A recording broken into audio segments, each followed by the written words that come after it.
Ouça agora mais um podcast do canal Preparação Crítica, dissertando e debatendo diversos assuntos dentro da área da preparação e do sobrevivencialismo para você. Apresentado por Matheus Carcará, Daniel De Luca e Fernando Zimmermann. Saudações, amigos, bem-vindos a mais um Preparação Crítica. Estou mais uma vez aqui com Fernando, Daniel e Ângelo para que possamos discutir temas que são importantes para todo mundo que quer ter uma consciência preparadora e sobrevivencialista. E hoje a gente vai falar sobre coisas atuais, problemas que ocorreram aqui no Brasil e fora. Aquele grupo de jogadores de futebol, 13 adolescentes, crianças, que ficaram perdidos e presos numa caverna depois que o regime de águas inundou tudo lá na Tailândia, e também o Eric Gibberly, que era um francês que, infelizmente, faleceu depois de ir, muita gente diz, despreparado para o Pico dos Marins, que é uma das mecas dos montanhistas. Gostaria de, primeiro, cumprimentar todos vocês, meus amigos, e falar assim, o que tem isso em comum e o que não tem? Aonde que a preparação deve começar? Ela deve estar sempre ou não deve estar nunca? Ou às vezes você é pego de surpresa e nem a sua preparação pode salvar. Saudações a todos aí. Quem gostaria de começar nesse assunto aí? Todo mundo fica esperando o Fernando falar. Então, então eu quero dizer um alô para todo o pessoal aí. Obrigado por estar acompanhando o Preparação Crítica.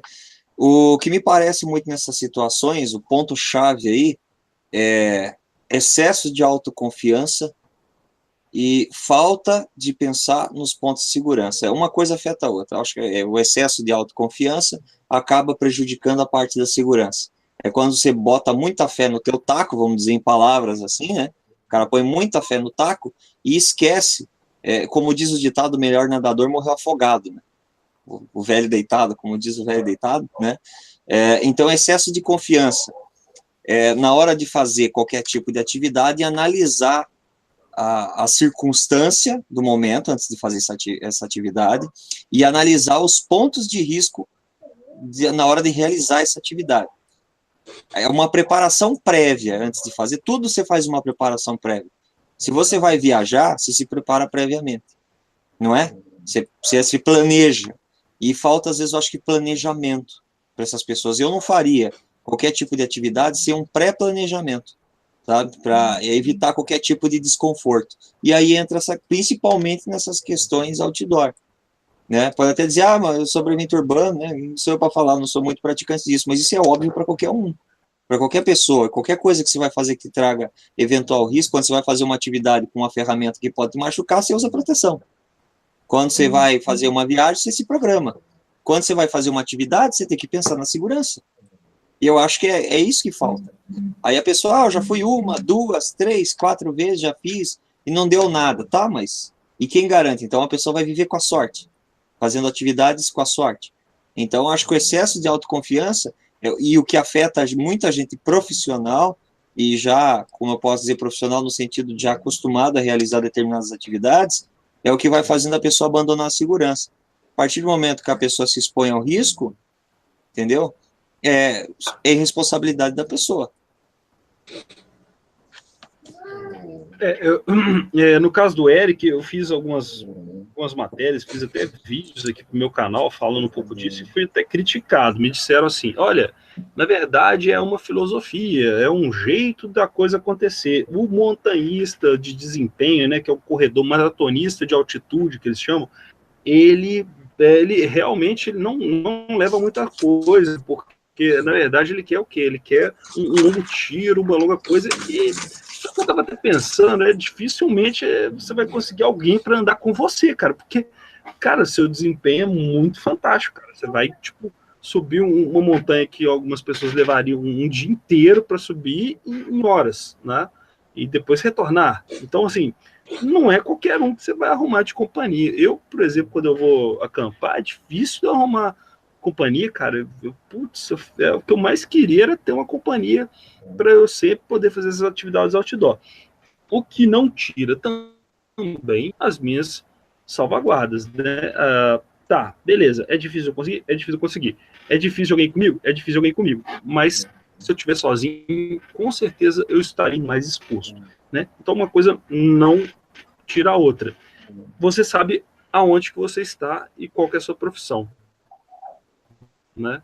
A morte desse cara, né? E muita gente bateu em mim quando eu falei isso, não, que ele estava sozinho, que ele não devia ter ficado sozinho e tal, não sei o quê.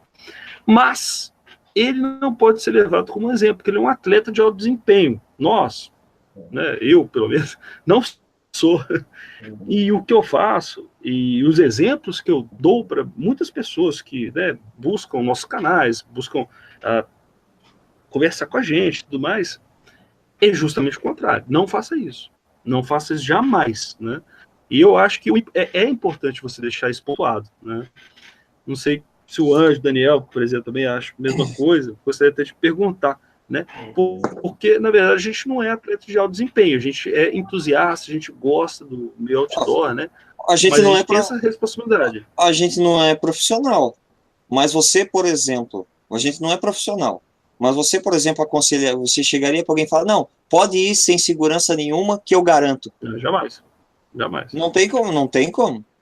Eu acho que mas o atleta troca desempenho por segurança, muitas vezes, infelizmente. Então, o cara pode ter um alto desempenho e ter segurança, né? O cara pode garantir um pouco de segurança e manter o desempenho dele. Não vai afetar o desempenho, não vai afetar a velocidade dele, não vai afetar o desempenho de caminhada dele. Simplesmente ele garantir que se acontecer alguma coisa, tem algum recurso de emergência. Não, eu entendo o que você está dizendo, Fernando, e eu acho legal a gente colocar por aí, mas essas pessoas elas têm uma mentalidade que 1 grama de peso a mais já afeta o desempenho, entende? Então o camarada vai falar assim, não, eu tirando isso, vai ser a diferença de eu ficar em primeiro ou em segundo. E isso foi o que as pessoas falaram comigo, entendeu? Eu não concordo com isso, eu concordo com você. Não, nem eu. É isso que você está falando, mas ele não é a desculpa deles. Ele não estava competindo, estava? Ele estava treinando. Se fosse uma competição, provavelmente teriam mais pessoas envolvidas. Certamente. Então existiria uma segurança. Uma organização, e tudo mais, né? Se o cara assumiu por muito tempo, alguém ia atrás, e não tanto tempo quanto foi. Não então, foi a esposa dele que acionou, né? E quanto à relação ao peso, isso é muito profissional que pratica esporte de velocidade ou coisa assim, geralmente quando treina com mais peso justamente para se sentir mais leve quando for competir de verdade. Tem corredor que corre com peso nas pernas para poder ter mais desempenho. Deixa eu te contar, a minha mochila que eu levo todos os dias que eu vou para o trabalho, eu ando cerca de 3 km para ir, 3 km para voltar, 6 km ao todo. Ela deve pesar uns 18 quilos hoje. Por quê? Porque eu vou enfiando chumbo, pedaço de metal, armação de metal, depois eu até vou mostrar. Para quê? Porque eu quero que o conjunto meu que trabalha justamente a sustentação de uma mochila, que ele vá se acostumando, sabe? Então, assim, é exatamente o que você falou, cara. Se você quer, né, ser bom, ter um bom desempenho numa coisa dessa, você tem que fazer isso, você tem que trabalhar aquela musculatura que precisa daquilo, aquela musculatura que vai ser acionada justamente quando você estiver precisando, né? Concordo também com isso que você falou. Mas aí também... pode falar, Daniel. É a questão aí do montanhista, cara, que ele negligenciou a segurança dele para ter um alto desempenho, né? Ele usou também a prática dele de fazer aquilo dali várias vezes, negligenciando essa segurança, até que um dia aconteceu a merda bateu no ventilador ali para ele. E eu vejo muito isso, cara. O Anjo também deve já ter presenciado muitas pessoas que se dizem minimalistas negligenciar alguns aspectos da segurança, de equipamentos também, né, Anjo? Com certeza. Esse lance de minimalismo aí deixa a pessoa... assim, até fazendo um parâmetro aí entre esses dois casos aí, do pessoal da montanha e esse pessoal aí da caverna, E pegando um pouco aí o que o Matheus, Daniel e o Fernando falou, eu colocaria assim, o excesso de confiança, né? Eu iria mais longe, tentaria unificar, mas assim, o excesso ou a falta de conhecimento faz com que as pessoas tomem péssimas decisões. Então, o excesso de conhecimento, ou seja, eu domino essa área aqui, esse esporte, eu estudo, eu pratico e tal, gera excesso de confiança. Ou, igual o caso da caverna, falta-me conhecimento em saber que durante as monções chove muito aqui e pode entrar água, me coloca em uma situação de insegurança.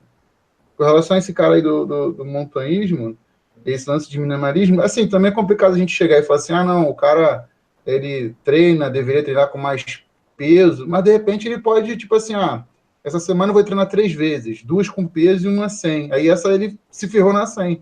Também pode ser isso também, né? O grande lance é que ele deve ter tomou atitude errada, decisão errada. Você não tem uma infraestrutura que é igual que tem na corrida, né? Que tem muita gente, porque aquilo ali é caro. Tem que precisar de patrocinador para uma pessoa só, não dá para fazer isso. E o que ele poderia ter feito antes, não sei, talvez feito aquele percurso ali, deixado algum tipo de, no caminho, algum tipo sei lá, de ponto de apoio dele mesmo, simples, de repente um spot da vida, algum kit médico e tal, deixar algum armazenado a tantos metros, poderia fazer isso. Se vamos falar de minimalismo, então, quanto que pesa um spot? Um spot, aquele aparelhinho lá, aquele lá de emergência, né, que dá a localização. Quanto que pesa um spot daquele? Deve pesar gramas. Peso do celular. Deve ser o peso do celular. Será que é tão minimalista assim que negligencia a segurança, por exemplo, de um GPS de emergência, de alguma coisa assim? Eu me desculpe, pode falar assim, às vezes o pessoal pode até me esculhambar depois, me apedrejar, mas desculpa, cara, eu sou um sobrevivencialista. Se tem uma coisa que eu não me permito negligenciar, é segurança. A vida, para mim, vale muito mais que qualquer competição, que qualquer medalha, que qualquer coisa. Um spot não ia pesar 1 quilo a mais para ele, ia ser gramas. Em minha interpretação, é vacilo. É igual hoje eu falo, às vezes pode até usar, naquele dia talvez não levou nada de segurança, ou tem esquecido, mas foi uma negligência com a segurança. Negligenciou a própria segurança. Né? No que eu penso, a prática dele, ela é diferente da nossa. Ele foi uma pessoa que a atividade dele era diferente da nossa, né? Inclusive do exemplo que a gente quer passar. O exemplo que a gente quer passar é o contrário, é exatamente isso que o Fernando falou. Esteja sempre preparado. Tem mais nada, sabe? Porque também ele queria buscar resultados ali. Ele tinha outra filosofia e tal. O esporte de alta performance no mundo da aventura, ele tem uma ligação muito forte com alto risco, né? Então, por exemplo, quem é que sobe o Monte Everest mais rápido e com menos equipamento possível? É um cara com cilindro de 1 quilo, com de 200 gramas, com 100, aí o último cara, vou botar um lenço para subir. Exato. O outro só pelado. Agora eu vou subir pelado. Agora eu vou subir pelado com os carrapatos. Agora eu vou... Entendeu? Cada um vai tentando falar, não, eu fui mais, né, assim, hard do que você, digamos assim, né? Não existe um limite ponderador, né? Por exemplo, você chegar e falar assim, olha, você tem que fazer esse trajeto daqui até aqui, nesse esporte de aventura. Exemplo, corrida externa da vida, no meio da trilha, sem nada, etc. Só que, nem adianta tentar. Você tem que carregar um spot. Pronto, você já ponderou, criou um limite. Todo mundo tem que ter um spot. Acabou. Então não tem essa coisa de competir, de, não, sem spot eu sou mais rápido, não sei o que lá. Não, eu fiz sem spot. Pô, parabéns para você, mas olha só, isso aqui não é válido nesse esporte, a gente não valoriza isso. Pode criar É num quesito de segurança que se criam normas. Entendeu? Então que se crie normas. Se esporte, então que se crie norma de segurança. Ou a gente vai continuar a ver gente morrendo no meio de trilha. Ou no meio de esporte de aventura, pelo fator de negligência. Então, o que cria-se normas? Igual o Ângelo falou, não, então todo mundo carrega. Se torne item obrigatório. Porque depois que deu a cagada, já era, né? É igual, por exemplo, só uma semelhança assim, é aquele pessoal que, por exemplo, caça lá nos Estados mas eu Unidos. vou falar depois. Caça nos Estados Unidos. Ah, você vai caçar, ó, essa área aqui é de caça. Eles compram aquelas tag do animal e tal. Ó, mas para você caçar aqui, você tem que usar a faixa laranja, o colete laranja, você tem que ter não sei o que lá, uma série de itens. Senão você não caça, amigo. Você pode até chegar, você pode até chegar e ir caçar escondido. Consegue? Lógico que consegue. Lá é de primeiro mundo, mas essas coisas acontecem. O cara gosta de aventura. Mas a partir do momento que você cria um parâmetro de segurança, o cara que faz fora do parâmetro, ele não é o sinistrão. Ele é o que está burlando a parada. Ele fica até mal visto. Imagina, o cara que entra e pum, É feio, né? matou alguém sem querer, lá no meio da caça. Ou igual ele, vamos supor, se a gente tinha um parâmetro de segurança aí nessa corrida. Tem que carregar um spot e um kit de adrenalina, não sei, não entendo. Beleza, o cara que não fez isso, olha, gente, tá vendo? Quem não fez, olha só o que aconteceu com ele. Morreu. Vira mau exemplo, infelizmente. Eu falei que eu ia discordar, sabe por quê, cara? Porque quando a gente fica criando regra demais, bicho, eu já fico pensando no Estado inventando lei e inventando político e agência reguladora.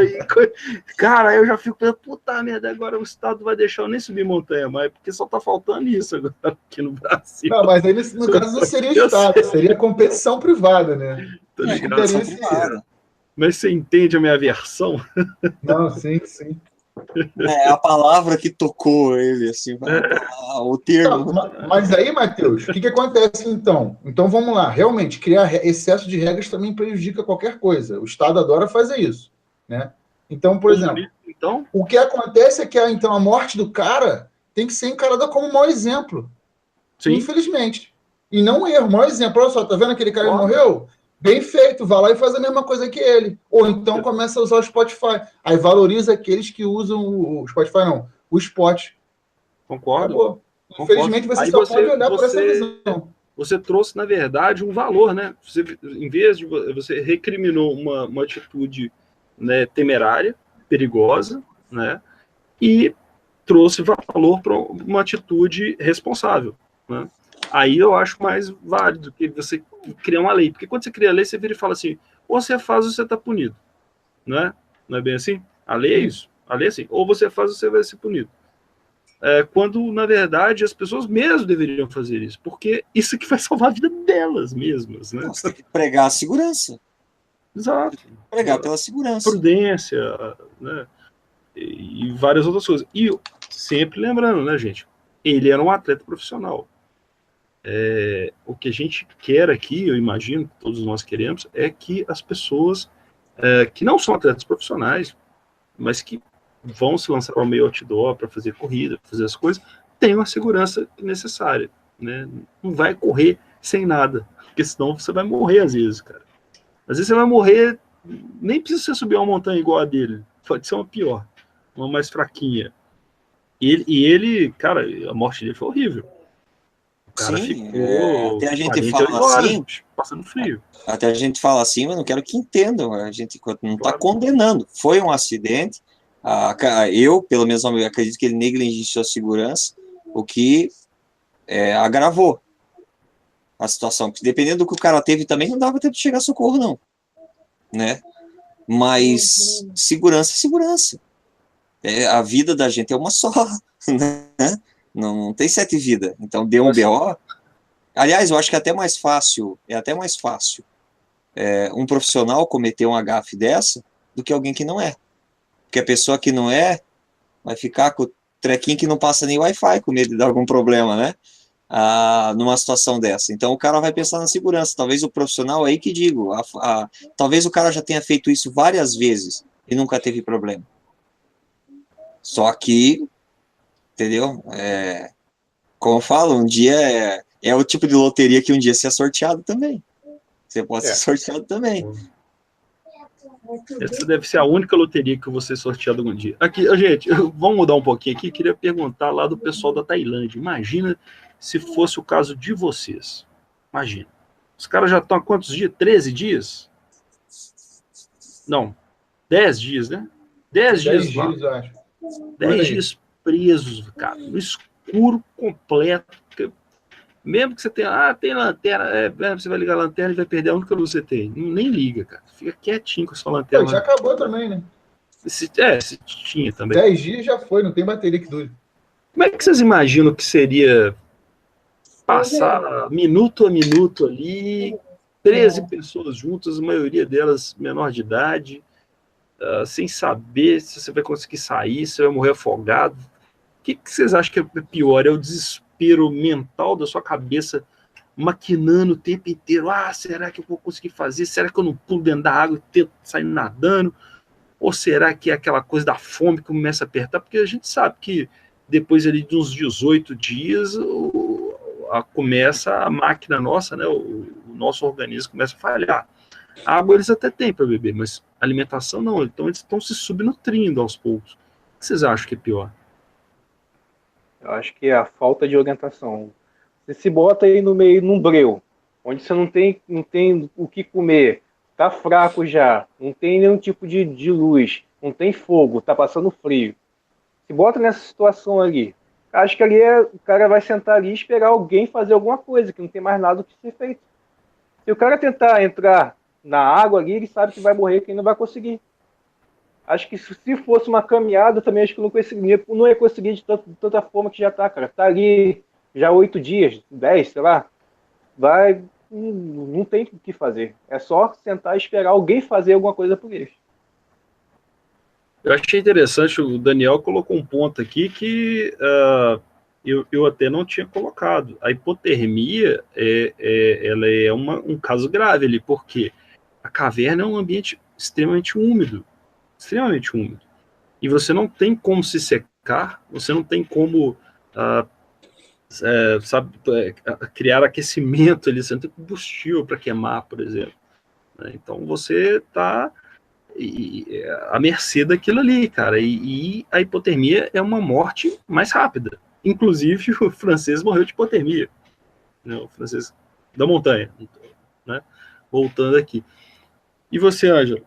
O que você acha disso aí? Você que conhece bem esse caso aí, que investigou. Olha, eu fiquei intrigado com esse caso, porque o que mais me chamou a atenção nesse caso primeiro, foi um advento da natureza, né? Embora eles fizeram uma péssima escolha, ainda vou me informar ainda se eles se refugiaram lá na caverna ou se já estavam lá e a chuva pegou. E quem sabe quem conhece essa história das monções, quando a chuva cai, você acha que aqui no Brasil a chuva cai forte? Lá cai muito forte, sem parar, horas e horas, às vezes até semanas sem parar. Mas o que mais me intrigou foi assim, em que circunstâncias as pessoas estão lá dentro, né? O que elas estão pensando, passando? Porque assim, você se vê, vamos à luz? Beleza, seu celular tem luz? Tem celular com luz. Mas não vai durar 10 dias igual a gestão. Comida.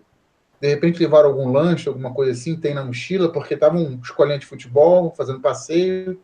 Não dura 10 dias. E a escuridão? Eu acho que o maior desafio deles lá é o psicológico, porque assim, até onde eu sei, eles não tiveram contato com o meio externo.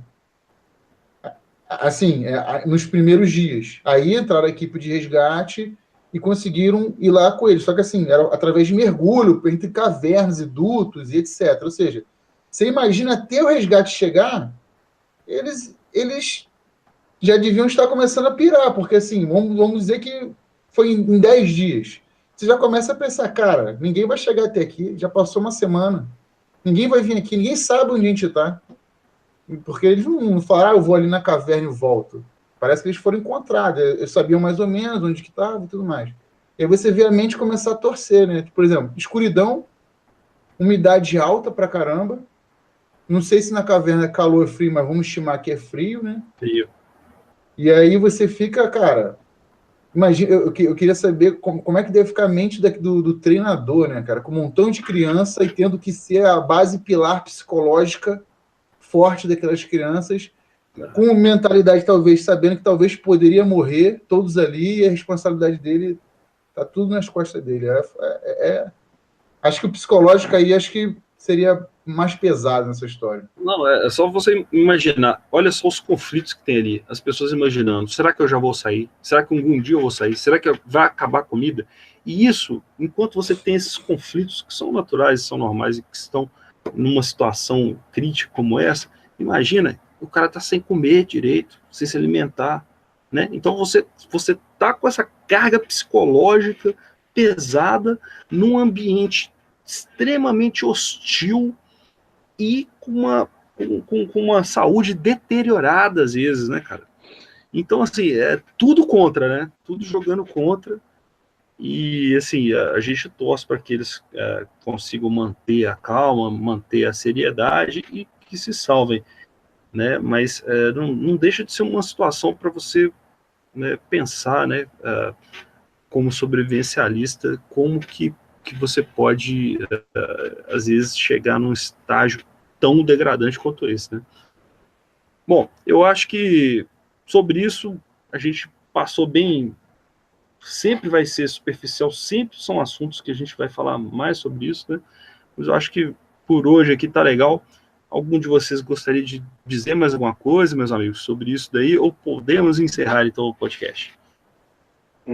Bem, na questão de preparação, existem algumas coisas que você pode já ir treinando de agora, mesmo você sendo um amador. Vai sair, vai fazer uma trilha, vai sair, vai acampar, informe para onde você vai, que horas você vai voltar, com quem vai, dá telefone das pessoas, que você deixa o telefone das pessoas de contato, com quem vai ficar em casa. Se não chegar na hora que você marcou, ligue para essas pessoas. Se não conseguir contato com ninguém, acione o resgate. E nunca vá sozinho. Nunca faça nenhuma atividade outdoor sozinho. Isso é um risco. Perfeito. Matheus, só uma ponderação. Não sou sobrevivencialista, né? Mas eu fico imaginando a seguinte coisa assim, sobre esse caso, a gente vê que esse é um estado de sobrevivência real, esse caso aí dessas crianças, né? E aí você vê que, na verdade, a ferramenta multiuso que deveria ser mais bem preparada, mais bem vista pelos sobrevivencialistas, não é o canivete Victorinox ou a faca, a pederneira, etc. É a mente, né?